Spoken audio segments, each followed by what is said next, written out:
Welcome. You're listening to Parts and Charts, the IFS and Astrology podcast. I'm Chelsea Owens, an artist and licensed marriage and family therapist specializing in internal family systems, and one of my spiritual gifts is the ability to balance depth and fun. And I'm KP Kaszabowski, a poet, filmmaker, and astrologer who seeks pathways to fully loving myself and others, and the language for what is happening underneath the surface. Together, we explore how inner parts and planetary archetypes speak to one another. Whether you're new to IFS or astrology or deep in your own integration practice, we're glad you're here.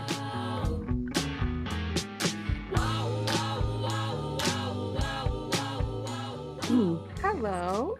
Hello. We're doing this. Okay. So, do you want to introduce yourself? Chelsea Owens. Yes. I am Chelsea Owens. I am a licensed marriage and family therapist and art therapist here in the beautiful state of California. And I am a level 2 trained IFS therapist. IFS is internal family systems. And how I got here, well, I could go way back, or I could give you just like the short brief version of the last couple years. Let's go way back. Let's go the long way. Okay. So we'll go back to 2008 when I was really figuring out what to do with my life. And I moved to San Francisco and I was working in law and really thought I was going to go to law school. I studied history and political science, so nowhere near therapy land. And I took the LSAT twice, like kind of freaked out, had a panic attack. Like my body was like, this is not right for you. So I totally pivoted, switched gears completely, was like Googling, creativity and helping people. Like literally, Google told me what to do. And it was like, go be an art therapist. Luckily, there's a school close by, in the South Bay that had a marriage and family therapy, art therapy program. So I joined that, not really knowing like what I was really getting into. But it just at the time felt right. And I felt like, yeah, this is where I want to go. I'll give it a try. Like I was in my, I don't know, mid 20s and was just open to trying anything. And here I am still practicing. And so I did that whole program, worked in a variety of settings, agencies, different community settings. And now I'm in private practice. And so through my little art therapy journey, marriage and family therapy journey, since being licensed, kind of gravitated towards different modalities. And how I found IFS, I think it was about probably 7-ish years ago, maybe 8 years ago. I was working with a therapist and um, she just started doing IFS with me, and I didn't even know what it was at the time. And I think it was our first session. Um, and for those of you who don't haven't experienced IFS, the sessions look a little bit different from normal talk therapy. Yeah. So you're not just kind of coming in and just like, downloading all this stuff to your therapist, just talking about your day. Um, like my eyes are often closed. And I think in that first session, she didn't prompt me to close my eyes and like go inside, but it just kind of naturally happened just through the line of questioning that was happening. Mhm. Um, and I just, found myself thinking like, what the hell is she doing? Like I had no idea what this was. And I was like, is this really therapy? Because it felt so spiritual and kind of esoteric. Um, and then I just fell in love with it. I was like, wow, this is like, I can't believe this is what therapy can be. It just really, really clicks with me. And then I started using it with my clients, it got trained, and yeah, and I'm still just such a huge fan. Yeah. Wow. Yeah. So, so perfect of an introduction to you and your practice. Oh, thanks. Um, I feel very similar about IFS in similar modalities like hypnotherapy and more like subconscious modalities of like it feels like you're tapping into a part of yourself that is always there, like the spirit self, Mhm. but Yeah. it's not usually expressed in a conscious like talking way. Yeah. Yeah, it Yeah. it clicks with me very much as well. That's what I'm Yeah, saying. totally. Yeah. Yeah. And that's, I think what I was really doing with art before, at least in my own art practice, and sometimes with clients in art therapy, um, and this is just kind of another, I don't know, addition or added layer to kind of externalizing what's going on inside or externalizing our parts. Yeah. Yeah. Yeah. Okay, lovely. So my introduction Yeah. as we're calling it the resident astrologer, though Chelsea is very much adept in astrology as well. I'm also a poet, an artist, a filmmaker, theater maker. I tend to approach all parts of my life through art making, and storytelling. Being the author basically is like the role I like to play. So that can look like I'm writing my own book or I'm collaborating with a group of people writing a play together, that kind of thing, or a screenplay. But astrology, it's been a very slow roll for me, which makes a lot of sense. Being a Capricorn rising, I came across astrology. I think I like vividly have a memory of getting a book from the library when I was 9. And I know I was Mm. 9 because I was like talking to my friend at school, and that friend was only there for like that year of my life. That's the only way I know like when I was introduced to astrology. Before that, I was really interested in mythology, Greek mythology and Norse mythology. So I think there's like the language of Mm. gods, goddesses, archetypes was always kind of like part of my understanding, like having this like large pantheon and Mm. everyone has their own like significations kind of thing, like always really resonated with me. So going on from 9, it was around like 12 or 13 or 14 I started like really looking at, I don't know if I understood what a birth chart was yet, but like looking at the placement of the zodiac in the sky and getting to know those archetypes, the zodiac archetypes and the planets archetypes. But it wasn't until I was like 25 into my early 30s where I started like reading charts for myself and for people and like really making connections between all of the like the techniques and stuff like that. This is like my journey to now where I've been offering like different types of sessions to people for I think about 5 years, but really earnestly for 3 years. Some of these people include, or one of these people includes Chelsea, as well as our like tarot book club. So that's where I'm coming from. I tend to take an archetypal, like I kind of mentioned, approach, which is like understanding that there are every placement in our birth chart.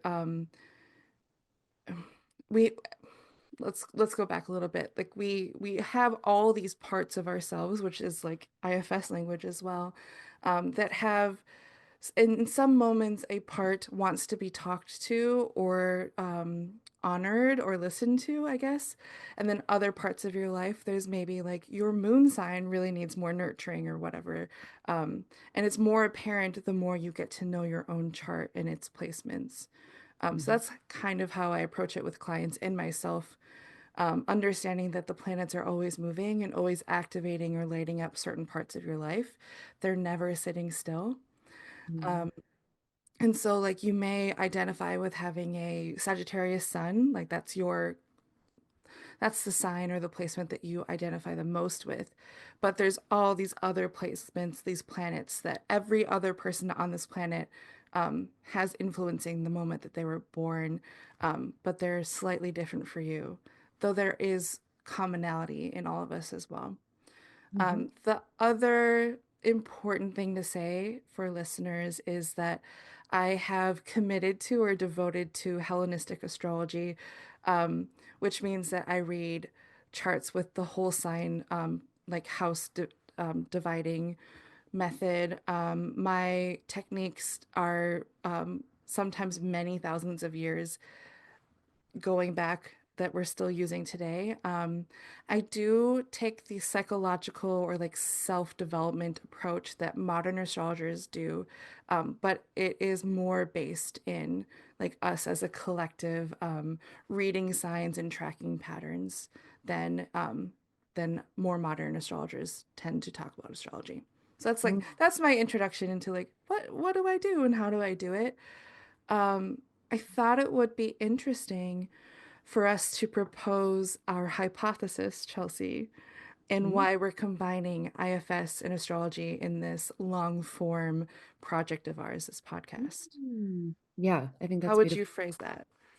Yeah, well, yeah, first of all, I just want to say, I love how you put everything so succinctly about how you practice astrology, and I think that's really helpful for the maybe the folks who don't know much about astrology or like have an idea about astrology that's just kind of I don't know, limited, I guess, or just based on like horoscope or sun Yeah. sign and how much deeper it is and how all of these different things get so illuminated constantly, like it's all constantly changing and not just yeah, not just like static. Yeah, Um, yeah, so I guess I'm hoping that yeah, something maybe gets illuminated for people who don't gravitate towards that modality or those tools, just to get people thinking. Not that they have to believe in it or believe in any of this, right? But just to reflect. And I think that's what all the tools are. Um, no matter what type of therapy you practice or what type of therapy you're engaged in, um, or any of these different ways that we try to classify or identify ourselves or information about ourselves, it's all just a tool. You yeah, can take what you want, and there's so many different things out there like that you can engage with and use as reflection. And these are just the two that we really love, yeah. we believe in. And yeah, I guess what I'm saying is I don't want to try to convince anyone that this is the Yes. best form of therapy or the best way of looking at your chart. Um, it's just what really works for us, and we really love it so much. And yeah, yeah. So that's kind That's of, I guess, maybe the answer to that question. It's interesting that you use the word convince because in my recent memory, a really important moment occurred. I was defending my thesis. So in this like hour and a half or maybe 2 hour moment of my life, I'm defending something I worked on really hard for 2 years, a collection of poems. And one of my thesis advisors, or I don't know what they called them, but not my advisor, but another person who was on the panel, he asked me, as a poet, how would you convince other people to engage with poetry? Mhm, And it's an interesting question. I didn't take that as like a challenge question, but it was my response was I paused and I said, I don't I don't mhm. desire to convince anyone of anything. Mm, yeah. And if there is the verb convincing involved, I just want to be the poet or show my poetry. Totally. And if that inspires someone else to engage in it or to engage in poetry as a whole, then that's great and that's fine. Then we have something in common now. Mhm, But I'm not interested just with astrology and IFS. I'm not interested in forcing people to like ascribe or prescribe to this method that I use to make greater meaning and connection in my life. yeah. Um, I, yeah, like you said it so well with like, there's so many tools out there, and these are the ones that resonate with us. So I just wanted to share that, like, every single mode of life, poetry, dance, like, Mhm, I don't know, we can give so many examples. Like, mhm, can there may be this desire to convince, but we're not here to do that. We're just here to show you. yeah, Yeah, totally. Yeah. And yeah, well, yeah, that's so beautiful. And yeah, we really believe in these modalities that work for us. And yeah, for me, really, really actually got to the healing. yeah, Um, like, yeah, if people don't want to subscribe to that, that's totally fine. Like, I'm not attached to the outcome of like yeah, yeah, people, yeah, not liking these things or not choosing to, yeah, listen to these modalities. yeah. It reminds me of I went to go buy some yarn at one of my local yarn shops, and I talked to this person who works there, and he's really into astrology, so we always chit chat, and he gives me like recommendations about my different like placements, like, oh, Leo Oh, rising, I'll give you this like yellow or blue. And that's so yeah, I asked sweet. him I know. I asked him the question once, like, how do you respond to people who, are challenging you about astrology? Or like, they say like, oh, that doesn't exist, or like that's not real, or that's not based in science or evidence. And his response was just, so? It's Yeah. like, what? Like, yeah, they say that. I don't care.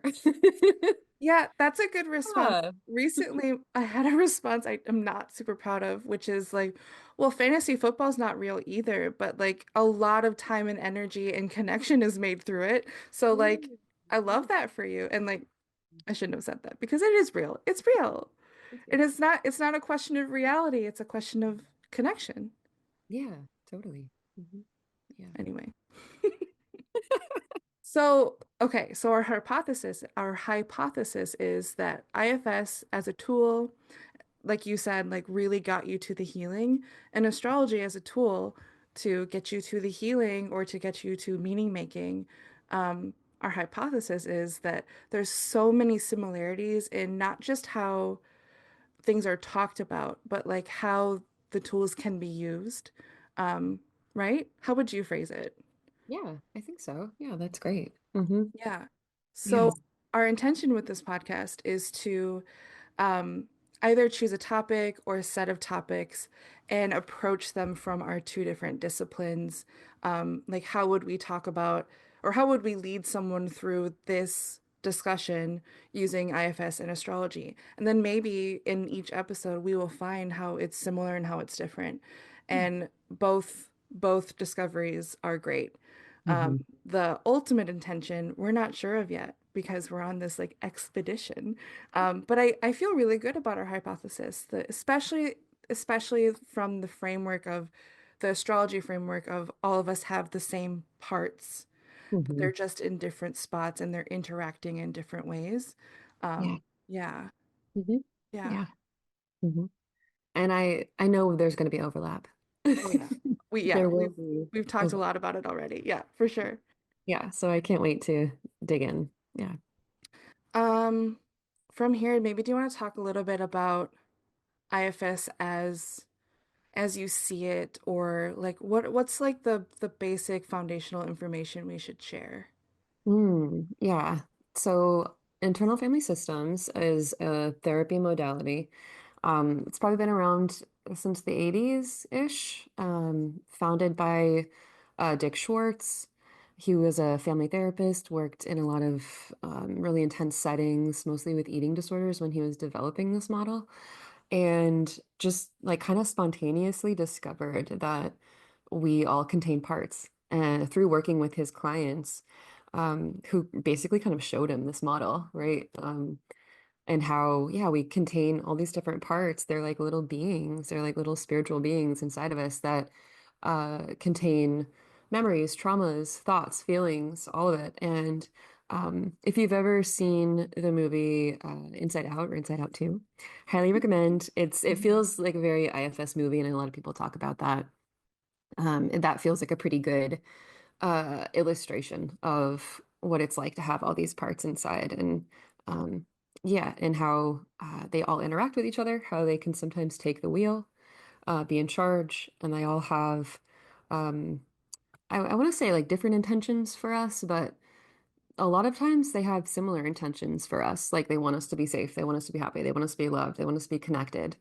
And they Mhm. just go about it in different ways. So you could have protective parts that, kind of manage your day to day, manage different things in your life, how you speak, what you do, what you don't do. Um, and then there's this category called firefighters that are also protective, but they kind of show up to put out a fire. So really like a firefighter, they're putting out the fire of an intense emotion.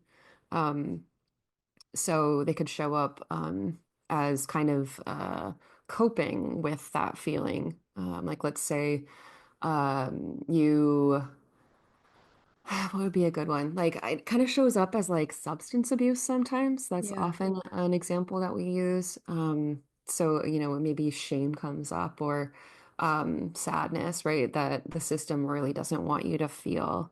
And a firefighter will come in and kind of school, like just like try to put that fire out with, drinking or whatever, whatever the thing is. It could even be, looked at as like a positive thing, like Yeah. uh, meditation sometimes. There could be a really positive firefighter who is really spiritual, but kind of. bypasses all of the, like, let's say, negative feelings that it doesn't want you to feel. And then there's exiles. So exiles are these really tender parts of us that get exiled in the system. They're often like hidden or harder to find. And they can be just really like young parts of us that kind of got sectioned off for, a variety of reasons. Maybe a trauma happened or yeah, something happened a while ago that the system decided like, oh, we can't feel this or like this isn't okay. We need to put this over here and like never open it up or never come back to it.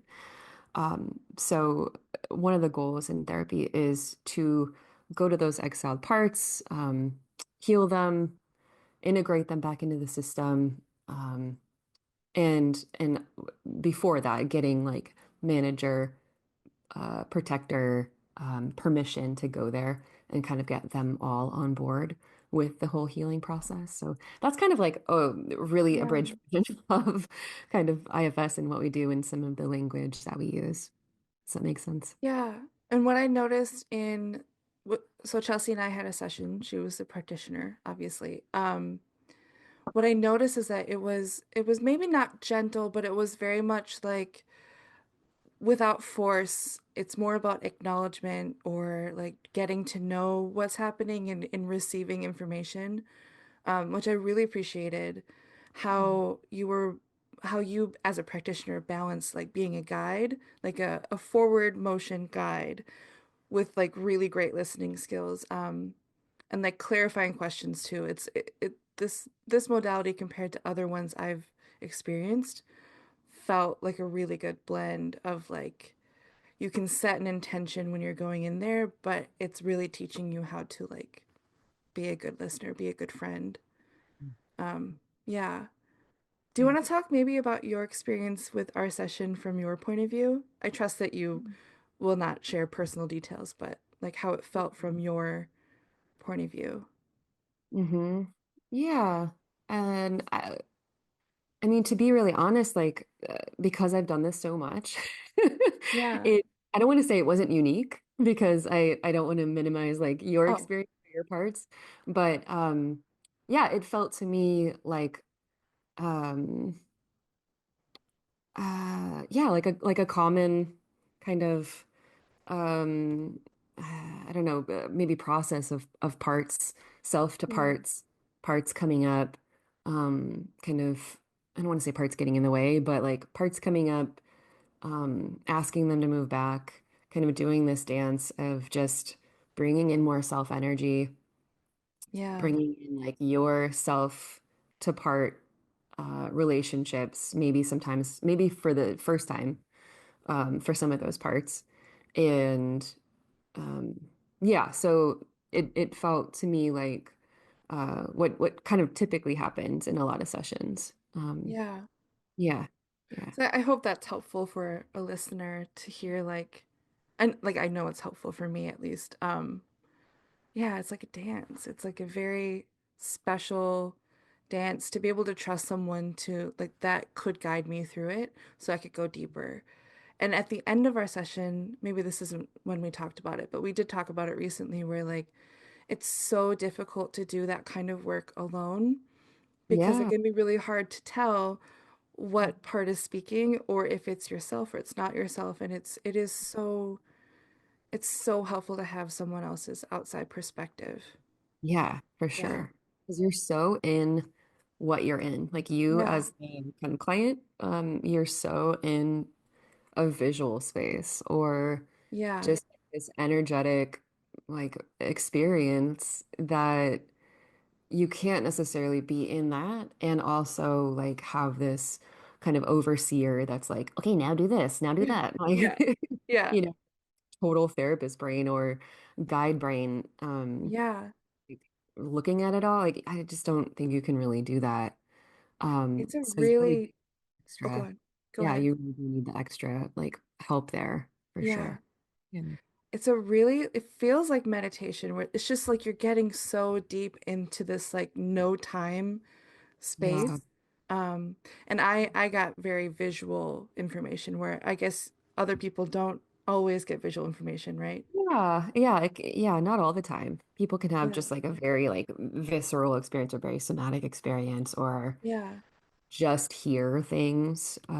Or yeah, some people see things or yeah, it's kind of all over the place. I get a lot of visuals though. So Yeah. that feels very like real to me. Yeah.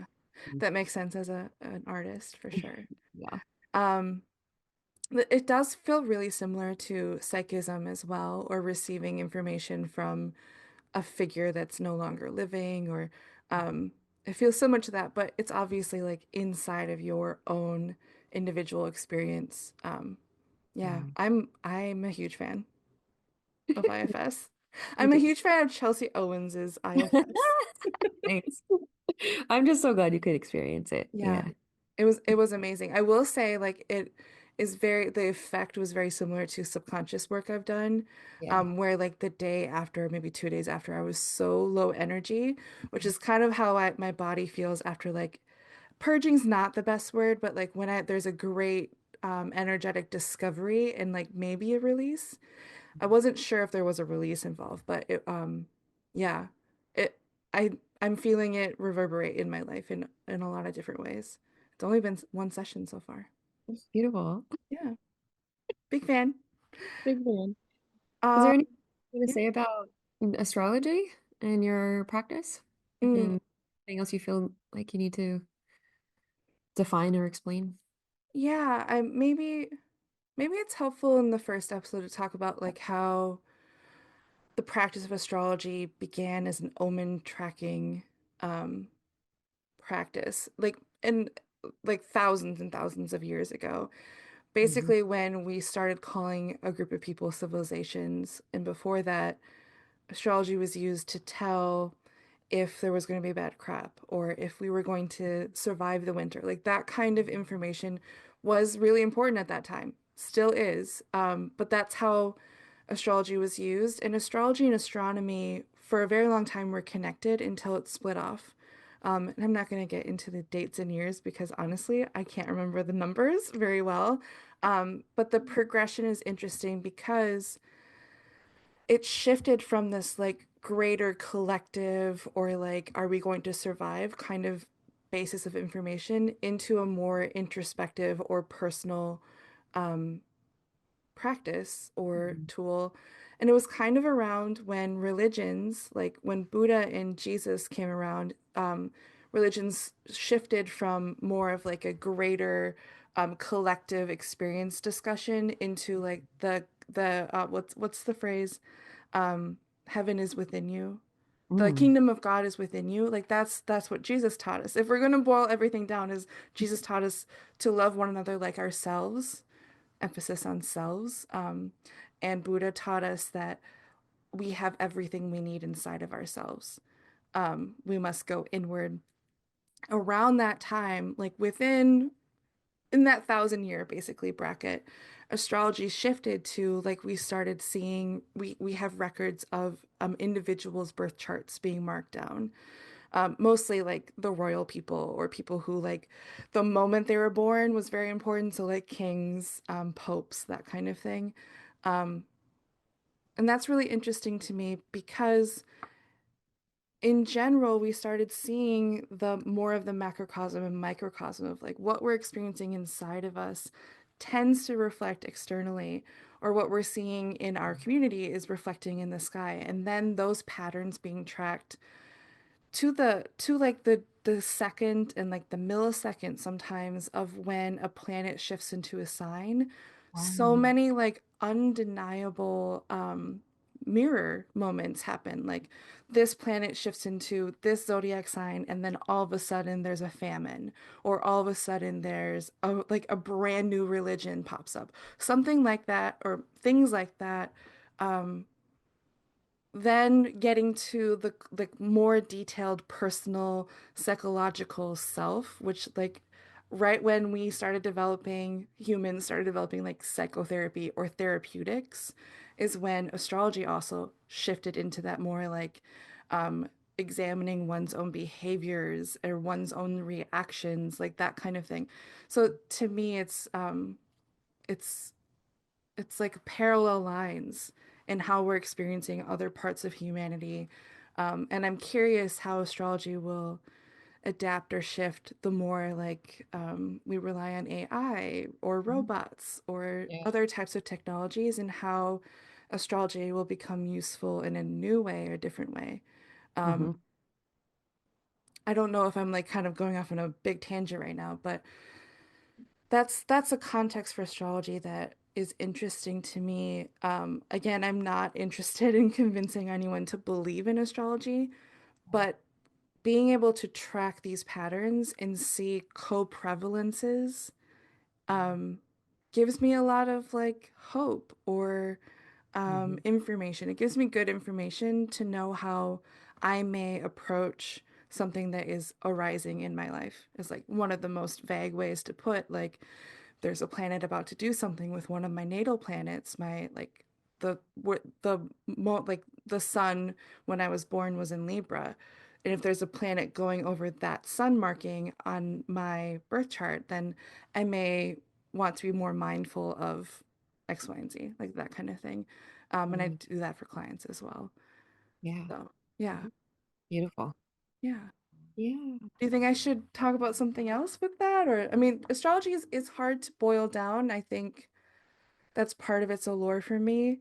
I Yeah. love, we talked about this. I love the yoga tradition and similar traditions because it takes literal lifetimes to become a master in any of them.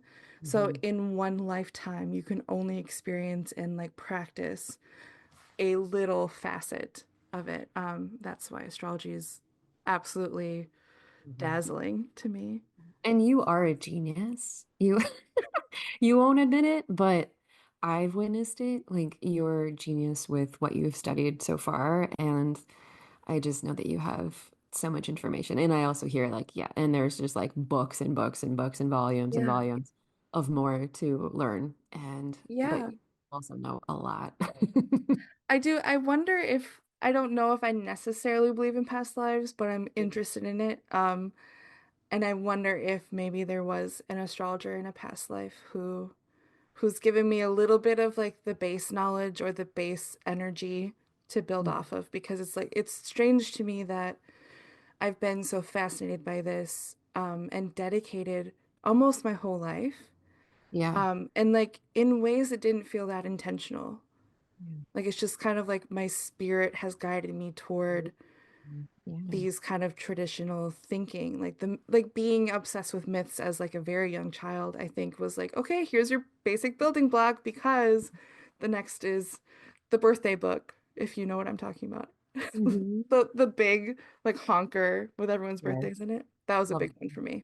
Oh, I love that. Yeah. Yeah, I think that's so true about the the forces that have guided us to where we are and like Yeah. looking having the readings with you where you've pointed out things about my birth chart now as, whatever age I am and showing me the places where I am doing the job that I'm doing now. Yeah. But like I did not have an idea that I would be doing these things, like I said, back when I was like 20 or, even in my teens, I had no idea this is what I would be doing or where I would be. Yeah. But those guiding forces, and had I wouldn't have wanted to like know all that information when I was younger either, that No. make it fun. But yeah, all those the forces and spirit or whatever is bringing us to where we are, giving us those Yeah. little hints along the way, like, ooh, I like that and I like that, and then you kind of bring it all together, and Yeah. here you are. Yeah, and I also Yeah. loved. I think it was middle school we started reading about gods and goddesses and myths, and I also found it so fascinating. I would just like gobble that up. I was Yeah. like, oh my gosh, and like it was like a reading like a soap opera. It was like Yes. I was just gonna say it's like gossip. such drama, high drama, like romance, you Yeah. Murder. know, affairs. You're just like, wow, like, I can't Yeah. believe all this happened. Yeah. Yeah. Like Jesus could never. I know. Right? Yeah. Yeah. That's interesting. I was thinking about narrative nodes earlier of like someone's life. Astrology, I like to call astrology a time honoring practice. Hmm. Like we can't know what's going to happen next. It's always like a change or a shift, a narrative movement. And that's like the best part of living, although it's really frustrating when you have like 10 years of the same problem. Yeah. Like, please give me a new problem is like that. I think that's another thing about humans is that we really do need change and checking in with what's about to happen or what just happened. Like, Mm-hmm. it soothes us because we're built for movement, we're built for shifting, where trees maybe not so much. You know, like they literally, well, I don't know, maybe they can move, we just don't know. But they can't move from where they're planted. So maybe they don't require as much narrative shifting as we do. Maybe their astrology is very, very slow. They're just cool staying put. They're just Yeah, like, all I need. yeah, yeah, Yeah.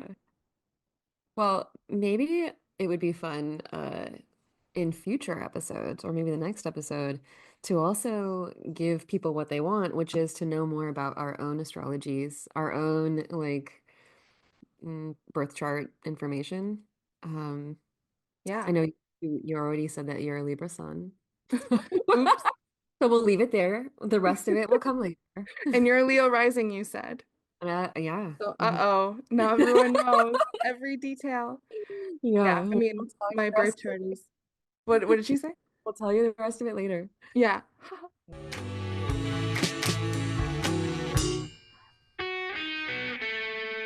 Thank you for joining us for Parts and Charts, the IFS and Astrology podcast.